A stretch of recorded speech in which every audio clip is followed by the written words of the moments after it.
tumekuja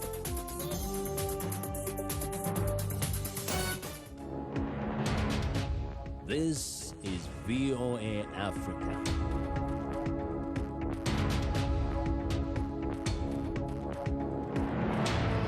Hello, I'm Esther Githui-Ewart. It's Wednesday, May 12th. Welcome to Africa 54. We continue to work remotely because of the COVID-19 pandemic. But what hasn't changed is our commitment to bringing you the latest and most important news from the African continent and around the world. This is today's Africa 54. A drop in electricity generation in Ivory Coast and Ghana has left households and businesses angry, as well as cutting power supplies to neighboring West African countries, Mali and Burkina Faso. Soraya Ali of Reuters reports. Ivory Coast is dealing with major power outages that are devastating local businesses and cutting supplies to neighboring countries. In its capital, Abidjan, fashion designer Ambroise Mandela is struggling to make garments in time for Eid as his factory's machines stop sewing. It gives us insomnia given the promises we have made to the clients and that we cannot honour our promises because of the power cuts, which are getting very difficult. A little while away, fishmonger Cedric is facing similar problems. If this goes on for 2 or 3 days, it'll be a real loss for us because these are fresh produce and we need power to preserve them. Ivory Coast is also one of the world's biggest cocoa producers, and outages have led to complaints from the sector, which depends on a steady power supply for its grinding machines. A prolonged dry season has reduced water levels at hydropower dams in both Ivory Coast and Ghana. Speaking at a news conference on Friday, Ivory Coast Energy Minister Thomas Camara said the national power company had been forced to use reserve water from its reservoirs to keep hydropower plants going. He said the country would have to reduce the amount of electricity it exports to secure supplies. Ivory Coast exports power supplies to 6 countries, including Mali. A spokesperson for the energy ministry there told Reuters that electricity imports from Ivory Coast had fallen 30%, causing repeated outages. In Ghana, which exports to Burkina Faso, the national utility is also carrying out rolling outages until May 17th. Cameras said the situation would return to normal around July. That report by Soraya Ali of Reuters. 2 men died after Sudanese security forces fired tear gas and live rounds at demonstrators on Tuesday, according to the Sudanese Professionals Association and other sources. Crowds had gathered in central Khartoum to commemorate the 2nd anniversary of the raiding of a sit-in during the country's 2019 uprising. The protesters, who congregated despite roads leading to the site in front of the military headquarters being blocked, chanted demands for justice and against military rule before forces dispersed them, according to 3 eyewitnesses. A spokesman for the police could not be reached for comment. The 2019 protest camp was the culmination of months of protests that led the army to overthrow veteran leader Omar al-Bashir and continued after the coup to demand civilian rule. Somalia received 300,000 doses of AstraZeneca coronavirus vaccine in March, but the health officials say less than half of the doses have been used. Authorities attribute the slow uptake to fasting during the Muslim holy month of Ramadan and misinformation about the vaccine itself. Mohammed Kahir reports from Somalia's capital. Banagdir Hospital in Mogadishu is one of the main vaccination centers in Somalia's capital. Since the start of the holy month of Ramadan, few people have turned up to receive the immunization, which is key in the fight against the global coronavirus pandemic. Dr. Ubah Farah is the Family Health Director at the Ministry of Health. The main cause that resulted in the slow pace of COVID-19 vaccination is the fasting of the holy month of Ramadan. Also, medical issues related to reported blood clots in some European countries cause some concerns. Likewise, the unfounded myth that states the vaccination could lead to infertility. About 130,000 Somalis have so far been vaccinated, but the remaining doses will expire in few months if not utilized. Dr. Abdinasir Ibrahim Mualim is the director of the National COVID-19 Call Center in the capital, Mogadishu. He says they have received 18,000 calls per day in the past 2 months.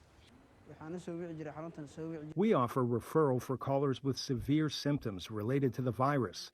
We also boosted our online awareness campaign for callers on the significance of taking the vaccine. Officials are enlisting Muslim religious leaders in an effort to persuade more people to take the vaccine. One of the nation's prominent clerics, Sheikh Abdul Hayy Sheikh Adam, said the injection does not interfere with Ramadan. Scholars have agreed that the COVID-19 vaccines or any other injection during the holy month of Ramadan performed through the veins or joints will not nullify the fast so long as the medicine does not go directly to the stomach. Health officials are hoping that vaccination will increase with the end of Ramadan. Mohamed Kaye for VOA News in Mogadishu, Somalia. The World Health Organization said on Tuesday it was reviewing coronavirus data from Seychelles after the health ministry said more than a third of people who tested positive for COVID-19 in the past week had been fully vaccinated. Both the ministry and the WHO stressed that the majority of those who tested positive had not been vaccinated or had only received one dose. They also insisted that no one who had died had been fully vaccinated, and that nearly all of those needing treatment for severe or critical cases were unvaccinated. But the WHO said it was closely following the situation in the Indian Ocean nation, which has a population of less than 100,000 and daily cases numbers in the low hundreds. Ugandan President Yoweri Museveni was sworn in Wednesday for his 6th term, spanning more than 3 decades. He was declared winner of the January 2021 elections with 58% of the votes, defeating Member of Parliament Robert Kyagulanyi, also known as Bobi Wine. Several African presidents, including Cyril Ramaphosa of South Africa, Emmerson Mnangagwa of Zimbabwe, and Mohamed Abdullahi Mohamed of Somalia, were in the Ugandan capital, Kampala, for the ceremonies. Brigadier General Flavia Biekwaso, Army spokesperson and Assistant Master of Ceremony for Wednesday's inauguration, told VOA that among President Museveni's achievements is peace and stability for Uganda. However, many of Mr. Museveni's critics say such peace was achieved at the expense of the opposition. Italy's Prime Minister Mario Draghi's office denied a media report on Tuesday that Italy was proposing that the European Union should pay Libya to stop migrants leaving its shores for Europe.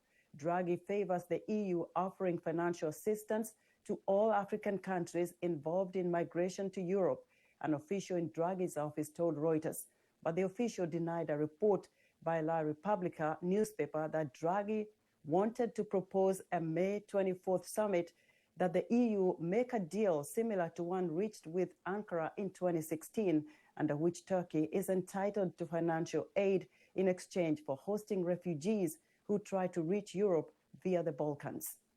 A court in Cameroon sentenced 2 transgender women on Tuesday to 5 years in prison for attempted homosexuality and other offenses. According to their lawyer, the 2 were arrested for the clothes they wore in a restaurant. A local social media celebrity known as Shakiro, who also is identified as Loic Jeukam, and Patricia, also identified as Roland Muth, were arrested on February 8th. Human rights activists say their detention is part of the growing criminalization of sexual minorities and transgender people in Cameroon. The 2 received the maximum sentence of 5 years in prison and fines of up to $372, according to their lawyers. Besides attempted homosexuality, they were convicted of public indecency and failing to carry identification. Ethiopia's sole mobile operator, Ethio Telecom, on Tuesday launched a mobile phone-based financial service seeking to boost growth by offering cashless transactions. The new service, Telebiril, will mark a shift for Ethiopia, where the banking system is inefficient and just 19 commercial banks serve a population of about 115 million. State-owned Ethio said it would allow users to send and receive money, deposit or take out cash at appointed agents, pay bills to various merchants, and receive cash sent from abroad.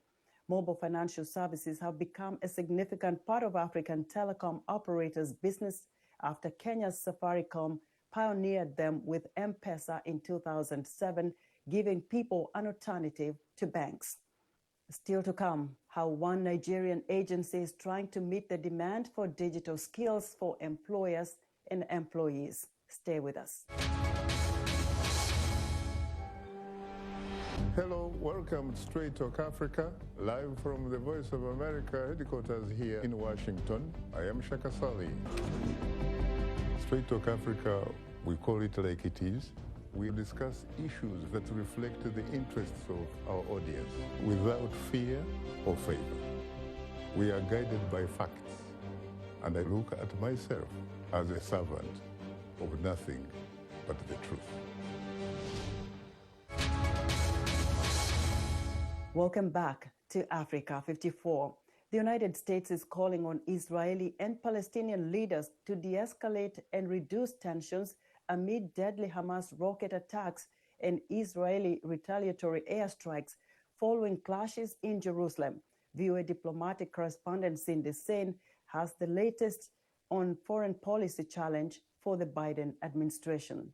Hamas militants said they launched 130 rockets toward the Israeli city of Tel Aviv Tuesday evening to retaliate for an Israeli airstrike that destroyed a 12-story building in Gaza City in the Palestinian territories. The nighttime rocket attacks are viewed as a major escalation of an already volatile situation. At least 28 Palestinians, including 9 children, have been killed in Israeli airstrikes on Gaza since Monday, and at least 122 others have been wounded. Medical officials say at least 3 Israelis have been killed, and at least 56 have been treated at hospitals as a result of Hamas rocket strikes. The U.S. State Department is urgently calling on both sides to de-escalate the conflict. We are deeply concerned about the escalation between Israel and those launching rockets from Gaza, and we call for restraint and for calm. Israel has the right to defend itself and to respond to rocket attacks. The Palestinian people also have the right to safety and security, just as Israelis do. We are also deeply concerned about the reported loss of life in Gaza and Israel, including the deaths of children, as well as many innocent civilians injured. Asked about criticism by some that the U.S. has failed to show leadership as attacks escalate, State Department spokesperson Ned Price had this to say. Well, I would respond to that criticism, Matt, by noting that the United States is doing what we can, knowing that we don't, our ability in certain situations is going to be, in some cases, limited. With disturbing images of both Palestinians and Israelis running for their lives, experts say leadership and diplomacy have vital roles to play. This is a very serious situation. It demonstrates that there's a leadership vacuum in the region that's being exploited by extremist actors. Anytime anyone is using violence and launching missiles in a haphazard way, as we're seeing right now with missiles that could hit anyone, Israelis or Palestinians, it demonstrates that things have gotten far out of control, and that I think this is an opportunity for the United States to lean in with diplomacy to try to de-escalate tensions. Another expert told VOA the U.S. must engage with its ally, Israel. The United States is probably in the best position to be engaging Israel around this issue. Of course, we, the U.S., do not have a channel, or we certainly don't have direct engagement and channel to Hamas, so there's a role for other actors there as well. As the Israeli army released video Tuesday evening showing its Iron Dome missile defense system intercepting Hamas rockets over Tel Aviv, experts said countries in the region, such as Egypt and Jordan, also need to use their leverage over Hamas to de-escalate the situation. Cindy Sain, VOA News. Russia has denied involvement in the cyber attack that crippled Colonial Pipeline a critical artery for almost half of the U.S. East Coast fuel supply. While the Biden administration has taken steps to address gasoline shortages, drivers are beginning to see higher prices at the pump. White House correspondent Patsy Widakuswara has this report. As officials sought to soothe concerns about fuel supply, some Americans are already paying more at the pump. It's just one more thing that takes us into major stress. Colonial Pipeline, which delivers almost half the petroleum fuel consumed on the U.S. East Coast, stopped operations last week due to a ransomware attack. These are cyber attacks where malicious actors seeking a financial payout hold hostage companies and governments' networks, paralyzing their service. The FBI says DarkSide, a criminal group based in Russia or Eastern Europe, is responsible. We'll wait for our intelligence community to make a full assessment before we have more to convey about it. DarkSide said it only wants to make money and has no interest in geopolitics. On Tuesday, Russian government spokesperson Dmitry Peskov denied involvement. We strongly object to any accusations against us in relation to this. In April, the Biden administration slapped sanctions on Russia for involvement in the SolarWinds cyber attack targeting federal agencies. Cyber experts say an international accord, preferably one including Russia, is needed to halt ransomware attacks. Unless we can find a way to stop the business model, to make it harder for these criminal groups based in Russia and surrounding regions to hack and get companies to pay to release their data, unless we can help companies to have data backups, unless we can help critical infrastructure operators understand what their risks are, then this problem will continue. Colonial Pipeline said it's working to restore services. Meanwhile, the Biden administration has taken steps to address fuel shortages, including temporarily allowing lower quality gasoline blends to boost supply and enlisting rail operators to transport fuels to areas that need it most. It's not that we have a gasoline shortage, it's that we have this supply crunch and that things will be back to normal soon.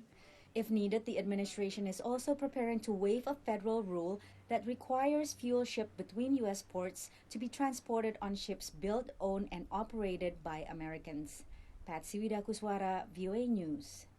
Among the many stories of World War II, Nazi Germany's siege of Leningrad, the Soviet city now known as Russia's St. Petersburg, stands among the most harrowing.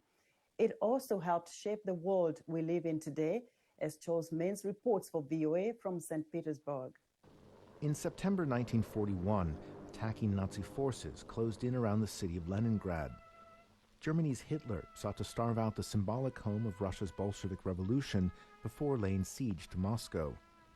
An estimated 1.5 million residents died of cold, starvation, or while defending the city. Only when the Soviets broke the German lines 872 days later was victory claimed by the Soviet leadership. The official narrative was Stalin, marshals, guys with a lot of orders and medals, and others who suffered here was absolutely forgotten. Today, the scars of the siege are still felt. We were at school when a bomb fell into a pipe where we kids were all playing, and many of us lost our hearing. St. Petersburg's Leningrad Blockade Museum details the impact on average lives and personal experiences. It's getting harder because the generation who lived through this period is fading away. But our museum tries to extend the historical memory and keep this connection alive. The fortitude shown at Leningrad played a key role in convincing the U.S. and Britain to enter into a united Allied coalition that ultimately toppled Hitler's armies. Today, President Putin argues the West is ungrateful for the Soviet role in the victory over fascism and rewriting history to ignore the Russian sacrifice in particular. A newly proposed law may criminalize any criticism of the Soviet war effort, raising the specter of state jingoism once again driving the narrative. Only scholars argue both sides would do well to remember the complexities of the past. Even though the systems were absolutely opposite in terms of political values, ideology, etc., and this was a vivid demonstration that we can work together. Towards a greater good, the horrors of the siege forced new global rules criminalizing starvation as a tactic of war. It's another way that the Leningrad blockade and the Allied victory that followed shaped the world we live in, however imperfectly realized. Charles Maines for VOA News, St. Petersburg, Russia.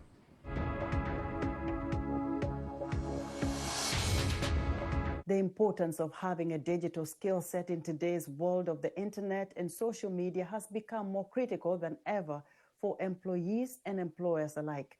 In Nigeria, the demand for digital skills is at an all-time high.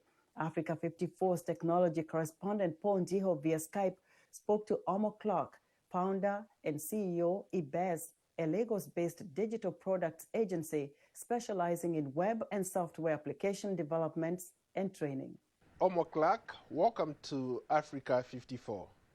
Thank you. Thanks for having me. You've been in the technology sector for a while. You do software development and a lot more. Let's start there. Basically, what I do is build software solutions, software products, So I run a digital products agency. We say we build for ourselves, but not really. We build for our community, and then we build for businesses as well. Is a software development a big business in Nigeria?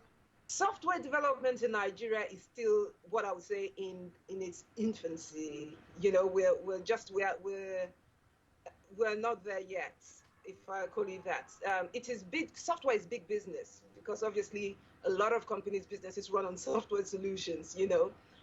So from that perspective, software development market is really, really huge. Put it that way. But do we build it ourselves? Then, so that's the other part of it. What kind of software do you build for your clients? Do you even build the hardware to go along with that software, or it's just software development? We focus on software, so we don't touch hardware, too much. We can advise on it and consult. There's a lot of people, a lot of businesses don't understand tech, so we can advise on that. But we build software solutions. So the kinds of things that we've typically built, we've built for different companies across industries, so we're not like focused on fintech or focused on something like that. We build across board. So we've built for the first thing that came to my mind, health tech. We build for hospitals, dentists, different sorts of applications to help them do their business better, help customers communicate, reach them better. We've built for education institutions. We've built for, you name it. We've built for travel, for businesses in the travel industry. We've built for NGOs, we've built for charity organizations. All across, we've done work for with the government as well. Most businesses were affected by the coronavirus pandemic. I'm just curious, at what extent was your business affected by this global shutdown and the pandemic? From that perspective, in my business, we got a lot of work, a lot of businesses wanting to get online, get websites, start selling online, doing all of that. We got that. But on the flip side of it, because of infrastructural challenges we have in Nigeria, we were impacted. Yes, we saw a lot of work. I was busy throughout the lockdown working, doing a specific thing, i.e. building really web applications for people, helping them get online so they can work, so they can sell, reach their customers and all that, and doing training, so we're training people on digital skills, training all these businesses that never really used the internet before, training them on digital marketing skills. But on the flip side, our capacity was limited, because I had staff that didn't have power to work from home. They didn't have the ability to work from home. So we could only take on so much work. Nigeria has become sort of a go-to place for software development. All these international tech giants are running to Nigeria, especially Lagos, where you are. What seems to attract these international companies to come to Lagos to tap into the talent there? I think the fintech space in Nigeria is vibrant. A lot of fintech companies like Flutterwave, you've heard of them, Paystack, they're doing so well. And there's this huge talent pool, we have a youth population in Nigeria, so many young people in Nigeria trying to do stuff. So I think that's an attractive market. Besides being a software developer, you also created a company that brings young, talented people together. Speak more to that. In Nigeria, it's difficult to get handymen, competent ones to come and do stuff for you. And it was a general problem that affects everybody in Nigeria, really, everybody has an artisan story. So what we do is we register tradespeople, I think somebody coined the phrase, that work in the informal sectors, often forgotten, often neglected, many reasons behind that. You can go and say, I'm looking for a plumber in Ikoyi, in Lagos, to come and do stuff. And it shows you all the people that have registered, and then you can come. So it's a huge ongoing stuff we're doing, but it's really to organize, digitize that market so that people can, it's a two things. So they can get jobs because they have problems getting work, and whoever is sitting in their homes, in their offices, can find somebody quickly. Thank you so much for your time. Thanks for having me. I do appreciate it. That was Africa 54's tech correspondent Ponziho speaking with Omo Clark, founder and CEO, Ubah, based in Lagos, Nigeria. A fully robotic kitchen with a robot chef that can cook thousands of dishes could be a game changer in homes and restaurants around the world. Here's VOA's Julie Tabo with more. Who hasn't dreamt of having their own personal chef to whip up tasty meals at a moment's notice? Well, now there's a robot for that. Mali Robotic Kitchen, with a robot cook, can create thousands of dishes with the skill of a master chef, says its inventor, Mark Olenek. That's the idea behind of this kitchen. When you get freshly cooked meal, anytime you need, day and night, from the good number of potential choices. The robot draws from a database of thousands of recipes and is programmed to mimic the movements of a real chef. Because of how it's based on human hands, it's got the potential to do just about any job in the kitchen. And that would open up all kinds of possibilities for the chefs to do other things and be more creative, I think. It's not because humans can't do the same job, says Olenek. It's because the machine is very good for copying and reproducing things. And the machine not make a lot of mistakes. Machine can work 24/7, and the productivity of machine is much bigger. And it's also multifunctional. If you want to have frying station, it will do fry. If you want to have like a pasta station, we can do pasta. If you want to do risotto, we can do risotto. Doesn't matter what you can put inside, machine can operate it. Olenek's motivation for his invention? Food. I'm a food lover. I want to have this food just when I want it, not when I can get it. Which is the whole idea behind the kitchen. I'd just be happy to see people around the world eating the same food that I love. And I think that genuinely will bring people together around the world. Julie Tabo, VOA News. And that's our show for today. Be sure to watch Africa 54 on our website at voaafrica.com for more of us.